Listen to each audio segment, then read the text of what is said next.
Bonjour, aujourd'hui le rayon X.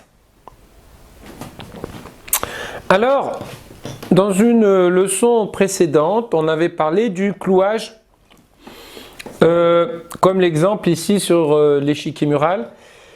Donc ici, le cavalier est cloué par la tour, il ne peut pas bouger, et là le cavalier est perdu. Eh bien, le rayon X, c'est l'inverse. Le roi et le cavalier ont inversé leur position. Et là, on est en présence d'une attaque rayon X. Alors, ici, dans le cas présent, cette attaque rayon X, on appelle ça une enfilade. Qu'est-ce qui se passe? Le roi est en échec. Il doit bouger. Et on prend la pièce derrière le roi. Un petit peu comme dans le clouage, la tour a son action prolongée à travers le roi. Alors, un clouage et une attaque rayon X, ça se ressemble beaucoup. Simplement, l'objectif n'est pas le même. Ici, l'objectif, c'est la pièce arrière. Le clouage s'attaque essentiellement à la pièce avant, qui ne peut pas bouger à cause de la pièce de derrière. Dans l'attaque rayon X, on force la pièce avant à s'en aller pour prendre la pièce qui est derrière. Comme le clouage, l'attaque rayon X exploite une faiblesse bien précise chez l'adversaire, l'alignement.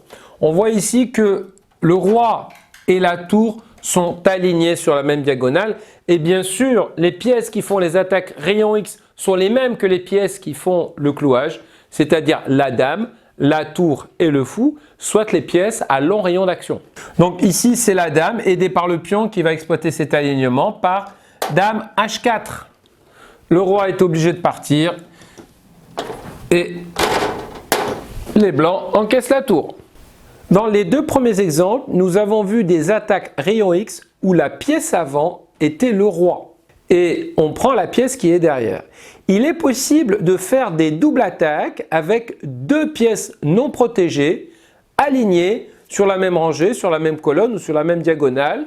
Comme dans cet exemple, le fou et le cavalier sont sur la 7e rangée, ils ne sont pas protégés et la tour se rend sur la 7e rangée et prend les deux pièces en enfilade et bien sûr, l'une des deux pièces est perdue. Si le fou s'en va, on prend le cavalier. Si le cavalier s'en va, on prend le fou.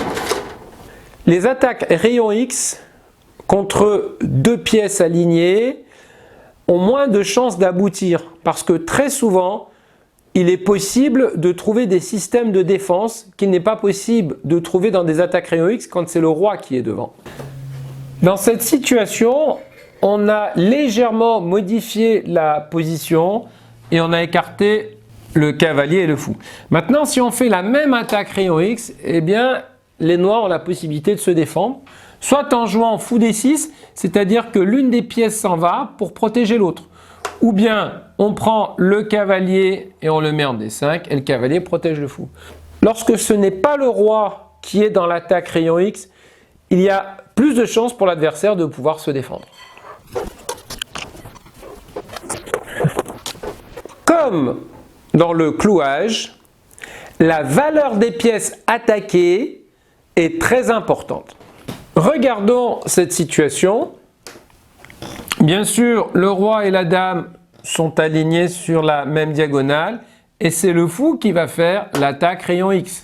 Et là, dans tous les cas, les noirs vont perdre du matériel malgré le fait que les pièces peuvent se protéger mutuellement. Pourquoi? Eh bien, parce que le fou a une valeur moindre que les pièces qu'il va attaquer. La dame va s'en aller ici, par exemple, et dans cette situation, on va faire ce qu'on appelle un un échange favorable. Qui va rapporter au blanc? Qu'est-ce que ça va rapporter au blanc? Une qualité, soit la différence entre un fou et une tour. Maintenant, on reprend la même position, la même attaque, sauf que on a changé une des pièces. À la place de la dame, on a le cavalier. Et bien cette fois-ci, l'attaque rayon X ne sera pas efficace. Pourquoi? Parce que dans cette situation, les noirs auront la possibilité de se défendre. Une des deux pièces va venir protéger l'autre. Et la seule chose que pourront faire les blancs, éventuellement s'ils le souhaitent, c'est échanger le fou contre le cavalier, c'est-à-dire un échange égal. Nouvelle situation un petit peu plus complexe. Dans cette situation, c'est très au blanc. On voit qu'il y a un alignement entre la dame et le cavalier noir. Donc bien sûr, c'est la tour qui va faire l'attaque rayon X. Cette attaque n'est possible que grâce au fou. Et pour deux raisons. La première raison, c'est que le fou protégera la tour lorsqu'elle se rendra en C8. Ensuite, deuxième raison, ce fou est indispensable parce qu'il faut attaquer deux fois le cavalier pour pouvoir s'en emparer. Dans cette situation, si le fou n'était pas là, bien sûr, la tour ne peut pas prendre le cavalier parce qu'il est protégé. Mais là, ça marche parce que la pièce attaquée est attaquée deux fois. Donc voilà, il peut y avoir des situations d'attaque à la découverte assez complexes, avec des attaques et des défenses multiples. Nouvelle situation. Alors un grand classique ici. Il y a de la tension entre la tour noire et la tour blanche. Si la tour noire prend la tour blanche, le roi reprendra la tour. On n'a rien gagné, on n'a rien perdu. Mais si les noirs sont un petit peu plus malins ici, ils s'apercevront que le roi et la tour sont alignés. Et donc ici, il y a moyen pour l'autre tour de faire une attaque rayon X qui va venir renforcer l'attaque sur la tour. Donc le roi va bouger et cette fois-ci, les noirs gagneront une tour. Et le roi ne pourra pas récupérer la tour noire. Alors, jusqu'à présent, nous avons vu que l'attaque rayon X peut faire des ravages dans les troupes adverses. Mais est-ce que l'attaque rayon X peut permettre de faire échec et mat? Eh bien, oui. Alors ici, on s'aperçoit que la dame contrôle directement la case E8 et que la tour la contrôle indirectement au travers de la tour noire. Et elle est là, l'attaque au rayon X. Le mat arrive par dame E8 échec et en fait, on voit que la dame est connectée avec la tour blanche au travers la tour noire. La tour prend en E8. La tour blanche reprend, échec au roi.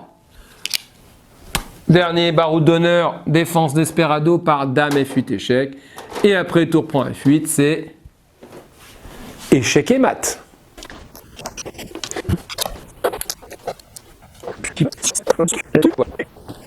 Attaque rayon X dans le prolongement. Dans cette situation, c'est très au blanc. Alors on voit déjà qu'il y a de la tension ici sur cette diagonale. La dame et le roi sont alignés. Et ici, la dame déjà subit un clouage. Mais on s'aperçoit qu'ici, il y a un fou en embuscade. Et ce fou peut se joindre à la dame pour faire une attaque rayon X. Le fou va venir ici et faire une double attaque entre le roi et la dame. Et le fou sera protégé au travers de la dame noire par la dame blanche. Donc ici, la dame prend le fou et les blancs croquent la dame noire.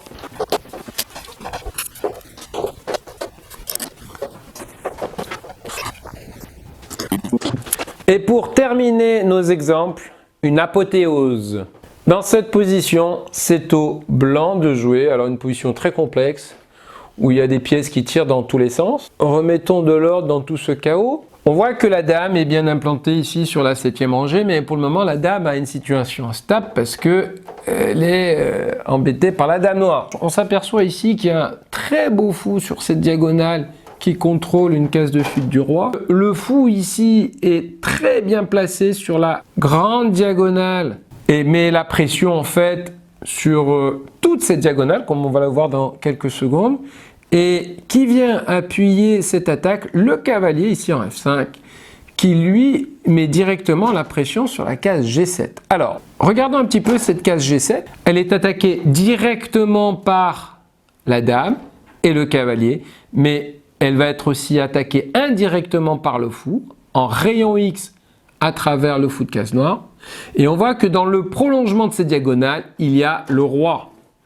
Eh bien, c'est pas étonnant qu'avec toute cette pression, toutes ces menaces, il y ait une formidable combinaison ici pour les blancs qui assène au noir un terrible mat en 2 coups. Et cette combinaison commence après dame prend G7 échec. Sacrifice de dame, excusez du peu. Pas le choix ici, il faut faire fou prend G7 et c'est là que l'attaque rayon X révèle toute sa puissance. Le fou prend G7.